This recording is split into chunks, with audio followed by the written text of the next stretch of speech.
Hey, this is Joe from Home Studio Corner, and today I'm going to share with you my 3 rules for EQ. Now, I've been mixing for a long time, and these are 3 of probably the most effective habits that I've developed as a mix engineer over the years, and I want to share them with you because I guarantee they're going to help you get better mixes that look way better than that drawing. Rule number 1, balance the frequencies. This might sound like the most obvious statement in the history of mixing, but it's easy to miss. If you think about your mixing and you're thinking of EQ as just another tool to create cool sounds, while it can do that, the primary use of EQ is to balance the frequencies. You reach for an EQ, maybe you don't even realize this, but every time you reach for an EQ, you're doing it because something is not balanced. We have a hearing that ranges from around 20 hertz all the way up to 20,000 hertz. And when we're listening to music, we kind of want to hear all those frequencies. If I listen to your mix and I'm getting a huge bump of frequencies here at like the 200 hertz range, and everything else relative to that is down here in volume, guess what? Your mix is going to sound muddy. It's going to be out of balance. If I was mastering that, I would reach for an EQ that would do the opposite of this. So my EQ curve would look something like this. I would do a dip here in order to get things to balance out again. Now, I'm using visuals to show you something that must be done with your ears, but it's a helpful visual. I encourage you not to just do it visually. You're not going for a flat EQ curve, you're going for a balanced EQ curve. When I listen to a great sounding mix, if this is completely flat, I'm probably hearing maybe a little more lows and a little less highs generally if you're talking about the way it looks visually. So don't go off the visual, go off of what you hear. If I hear that there's a lot of mud, I'm going to cut some of that mud. If I hear that somebody got rid of all the high end and it sounds very dull, I might come in and boost the high end. See how these are complementary, almost mirror images of each other? That's what we're going for when we EQ. We're trying to balance the frequencies. Rule number 2, get to know the 5 frequency ranges. This, I'm embarrassed to say, I went a long time before really understanding this, and it kind of solidified in my brain when I was listening to something Ian Shepherd did. So he was talking about the different frequency ranges for mastering, and it clicked something inside of me that I want to share with you. So the 5 frequency ranges can be anything, but I like to use big whole numbers. So everything's going to be in terms of hertz. We got 50 hertz, we got 100 hertz, we got 500 hertz, 1,000 hertz, and 10,000 hertz. Those are the ranges I'm talking about. Maybe you were talking, it's a range, so this could be, when I think of 500 hertz, that range, I think of anything from down to maybe 300 up to 800, something like that, okay?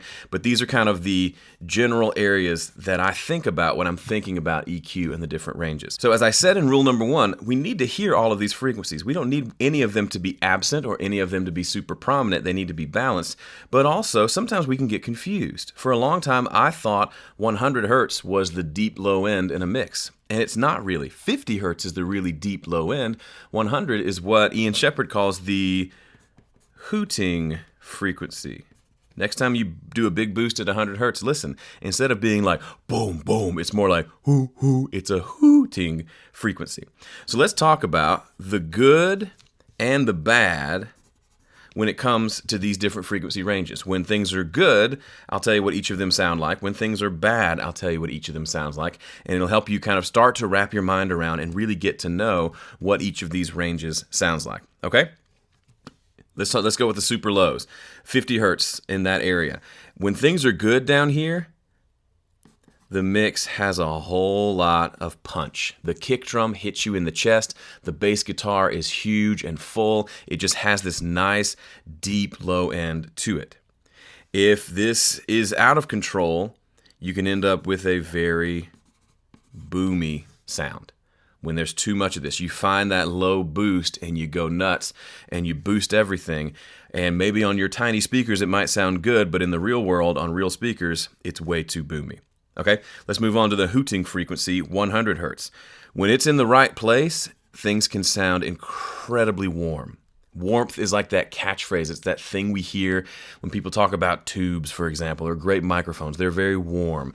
Typically, that means somewhere in that 1 to 200 hertz range has some good, warm-sounding frequencies.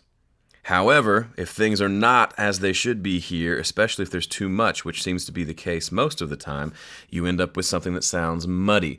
Muddy is bad. I find myself doing a lot of work in this range, taking a lot of frequencies down that sound muddy and maybe occasionally boosting some to increase the warmth of the track. And that can go up as high as 400 hertz, but typically 100 is kind of the starting point there. 1 to 200, I would say. We'll put to 200 there. Okay, now let's move on to 500 hertz.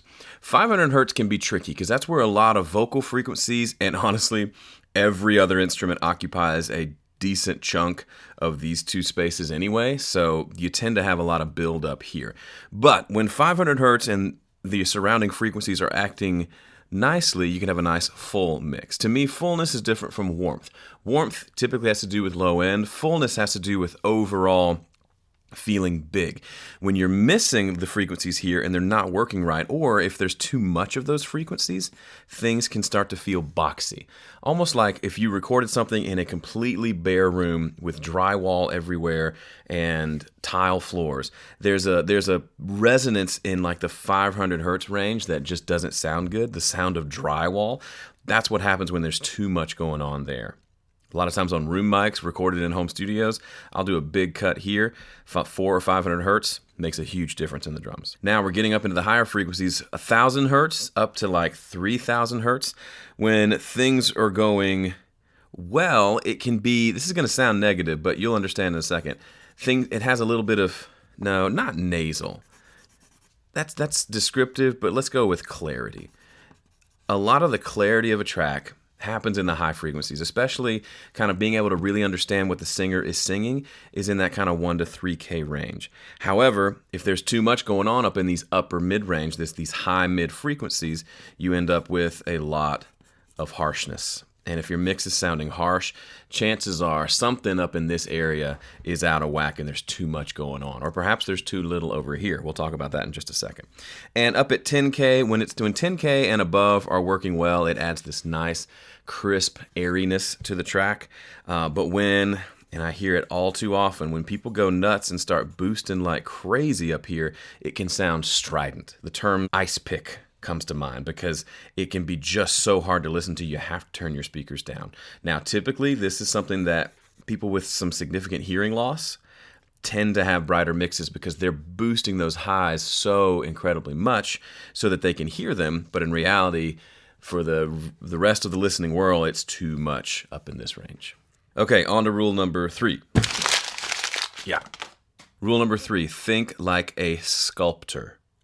I.e., think like someone who makes sculptures. I handed you a big piece of marble and I said, turn it into a dinosaur. Well, you're going to have to remove a large chunk of that marble in order to create the dinosaur. You can't pick up the marble and add it back on, right? So that's the way I like to think about EQ.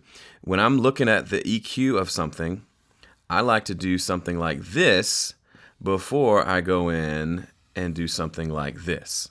So these are 2 boosts. This is a cut. I prefer to cut before I boost.